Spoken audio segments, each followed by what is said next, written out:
Hello, welcome to Dr. Lundell Reads Ulysses. This is page 8, and it's brought to you today by Fresh Cut Fruit in 4K with tahini. That's great.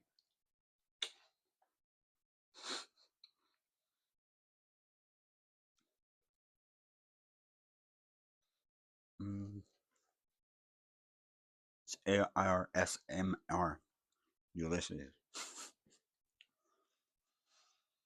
Right, this is a pretty intense page. Shit, my lamp's in the way. But we're going to make it through it. Some might say this is the best page in the entire book.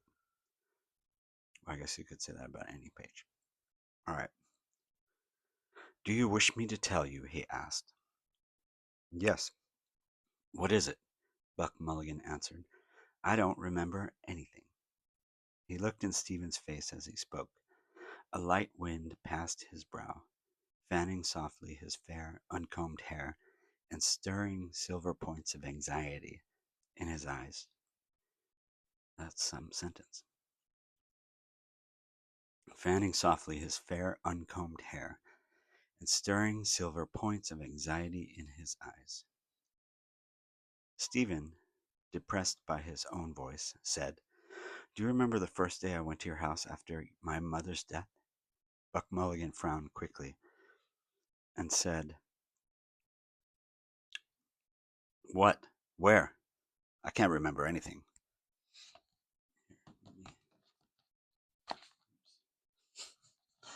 That's not going to work. I'm trying to get this page flattish. Um, Buck Mulligan frowned quickly and said, What? Where? I can't remember anything. I remember only ideas and sensations. Why? What happened in the name of God? You were making tea, Stephen said, and I went across the landing to get more hot water. Your mother and some visitor came out of the drawing room. She asked you who was in your room. Yes, Buck Mulligan said. What did I say? I forget. You said, Stephen answered, Oh, it's only Daedalus, whose mother is beastly dead. A flush, which made him seem younger and more engaging, rose to Buck Mulligan's cheek. Did I say that? He asked. Well, what harm is that? He shook his constraint from him nervously. I'm going to put this. Um, and what is death? He asked. Your mother's, or yours, or my own? You saw only your mother die. I see them pop off every day in the Mater and Richmond and cut up into tripes in the dissecting room. It's a beastly thing and nothing else. It simply doesn't matter. You wouldn't kneel down to pray for your mother on her deathbed when she asked you. Why? Because you have the cursed Jesuit strain in you, only it's injected the wrong way. To me, it's all a mockery and beastly. Her cerebral lobes are not functioning. She calls the doctor Sir Peter Teasel and picks buttercups off the quilt. Humor her till it's over. You crossed her last wish in death, and yet you sulk with me because I don't whinge like some hired mute from La Lutz. Absurd. I suppose I did say it. I didn't mean to offend the memory of your mother. He had spoken himself into boldness. Stephen, shielding the gaping wounds which the words had left in his heart, said very coldly, I am not thinking of the offense to my mother. Of what then? Buck Mulligan asked. And I'll give you a preview of page 9 here. Of the offense to me, Stephen answered. So that's page 8. This conversation is about a time in which Stephen Daedalus, whose mother had just died, went to Buck Mulligan's fancy house and heard Buck Mulligan call him Daedalus, whose mother is beastly dead. I'm going to underline this. I'll believe this is actually happening if I make it to page 100. We're on page 8. Think about if you've ever thought about overhearing someone talking about you to someone else and it wasn't meant for you to hear. How awkward that usually is, regardless, even if it's a compliment or some positive thing, let alone like some shitty thing like Buck Mulligan told his mother and a visitor who is not even sure who that is. And these, Buck Mulligan's a doctor. We see later he's like, "What is death?" He's he is the authority on death because he sees them pop off every day, cut up into tripes. It's a beastly thing and nothing else. It simply doesn't matter. And I wonder if Stephen said that to him after Buck Mulligan's mother died and he watched her die, if Buck Mulligan would feel the same way.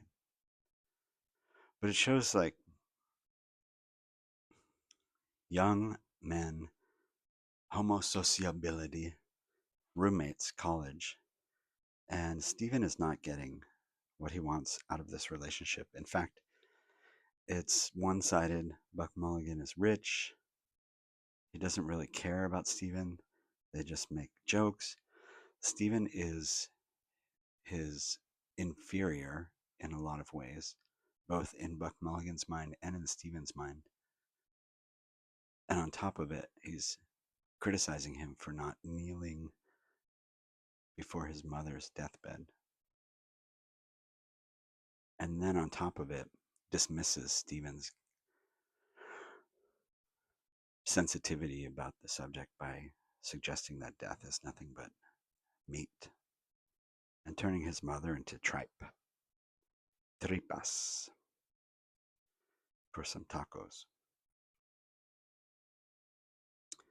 It's a pretty intense page, but it reminds me of like when you're young or when you're in college, you just kind of hang out with whoever's around.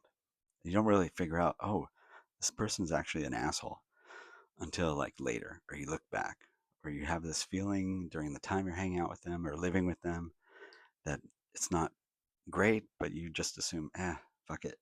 This is my friend. This is my roommate. I'm just going to live here. This is what's happening here. It's like a young person thing. I feel like when you get older, you can just be like, that guy's an asshole. I'm not going to hang out with him because he sucks. But when you're young and you're in college and you're in it together, supposedly, you can't figure that shit out yet. It's part of being innocent, I guess. Yeah.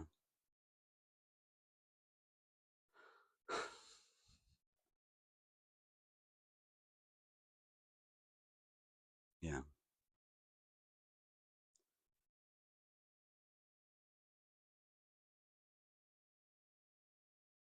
In any case, I haven't really talked about this book in general yet, but supposedly it is modeled after the Odyssey by Homer.